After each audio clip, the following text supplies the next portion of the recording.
Hi friends, ഇനി ഞാൻ നിങ്ങളുമായിട്ട് ഷെയർ ചെയ്യുന്നത് നമുക്ക് നല്ല ദാഹിക്കുന്ന സമയത്തൊക്കെ കുടിക്കാൻ പറ്റിയ നല്ലൊരു ഡ്രിങ്കാണ്. സത്യം പറഞ്ഞാൽ ഇത് കുടിച്ചിട്ടുണ്ടെങ്കിൽ ദാഹം വിശപ്പൊക്കെ ഒരുപോലെ നമുക്ക് മാറിക്കിട്ടും. അപ്പോൾ ഇതെങ്ങനെയാണ് ചെയ്യുന്നത് നോക്കിയാലോ. ആദ്യം തന്നെ ഞാനിവിടെ ഒരു ബൗളിലേക്ക് ഒരു ചെറിയ വത്തക്കയുടെ കഷ്ണം കുരുവൊക്കെ കളഞ്ഞിട്ട് ചെറുതാക്കി ഒന്ന് അരിഞ്ഞെടുത്തിട്ടുണ്ട്. അപ്പോൾ ഞാനിവിടെ 2 ഗ്ലാസ്സാണ് ഉണ്ടാക്കുന്നത്, അതിലേക്കുള്ള അളവാണ് കേട്ടോ. അപ്പോൾ നിങ്ങൾ കൂടുതൽ ഉണ്ടാക്കുകയാണെങ്കിൽ കൂടുതൽ വത്തക്കയൊക്കെ എടുക്കുക.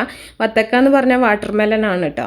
ഇനി ഇതിലേക്ക് 2 നാരങ്ങ ചെറുതാക്കി അരിഞ്ഞതും കൂടെ ചേർക്കുന്നുണ്ട്. പിഴിഞ്ഞൊഴിക്കണ്ട, ഇതുപോലെ തൊലിയോട് കൂടി തന്നെ ചേർക്കുക.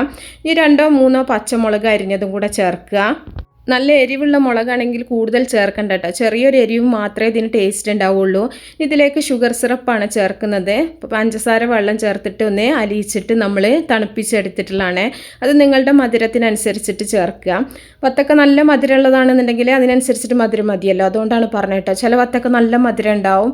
എന്നിട്ട് നല്ല പോലെ ഒന്ന് മിക്സ് ചെയ്തെടുക്കുക. ഇപ്പോൾ ഷുഗർ സിറപ്പ് നമ്മൾ ഉണ്ടാക്കിയിട്ട് ഒന്ന് തണുപ്പിച്ചെടുക്കുക കേട്ടോ, എന്നാലേ ചൂടോട് കൂടി തന്നെ ഇതിലേക്ക് ചേർക്കരുത്. നല്ലപോലെ ഒന്ന് മിക്സ് ചെയ്തതിന് ശേഷം നമുക്കിതിലേക്ക് കുറച്ച് ഐസ് ക്യൂബ്സും കൂടെ ചേർക്കാം. ഇപ്പോൾ തണുപ്പ് വേണ്ടാത്തവരാണെന്നുണ്ടെങ്കിൽ ഐസ് ചേർക്കണ്ട കേട്ടോ. ഇനി ഇതിലേക്ക് കുറച്ച് കസ്കസ് കുതിർത്തവും കൂടെ ചേർക്കുന്നുണ്ട്. കസ്കസും കൂടെ ചേർത്തിട്ട് നല്ലപോലെ ഒന്ന് മിക്സ് ചെയ്തെടുക്കുക. അപ്പോൾ മധുരമൊക്കെ നിങ്ങളുടെ ഇഷ്ടത്തിനനുസരിച്ച് എടുത്താൽ മതി. അപ്പോൾ നല്ലപോലെ മിക്സ് ചെയ്യുക. ഇനി നമുക്കൊരു ഗ്ലാസ്സിലേക്ക് സെർവ് ചെയ്യാം. അപ്പോൾ ഇത്രയേ ഉള്ളൂ. അപ്പോൾ നല്ലൊരു മധുരവും പുളിപ്പും അതുപോലെ തന്നെ ചെറിയൊരു എരിവും ഒക്കെ ഉള്ള നല്ലൊരു ഡ്രിങ്കാണ്.